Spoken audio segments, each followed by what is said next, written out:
অল্পতেই খুশি থাকবেন, অর্থাৎ ঈশ্বর আপনাকে যেভাবে রাখবে সেটাতেই খুশি থাকবেন। একদিন এক দরবেশ রাস্তা দিয়ে হেঁটে যাচ্ছিলেন। হঠাৎ তিনি রাস্তার মাঝে একটি স্বর্ণ মুদ্রা কুড়িয়ে পেলেন।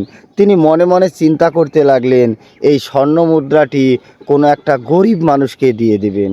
সেই স্বর্ণ মুদ্রাটি হাতে নিয়ে তিনি রাস্তা দিয়ে হেঁটে চলতে শুরু করলেন।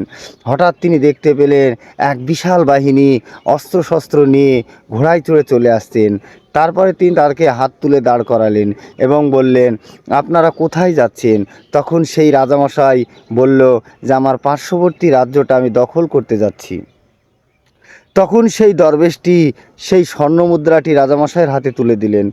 রাজামশাই দেখে একটু হাসলেন যে, আমি এত বড় একটা রাজ্যের রাজা হয়ে এইটুকু একটা স্বর্ণমুদ্রা আমি কি করব।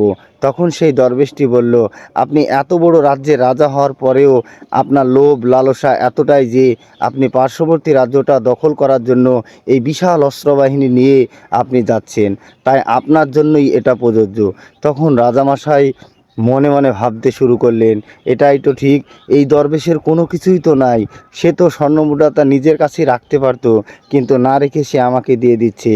তাহলে আমার থেকে সে অনেক সুখী, কারণ সে অল্পতেই সুখী। তাই অল্পতেই সুখী থাকলে আপনি সব থেকে বেশি সুখী থাকবেন।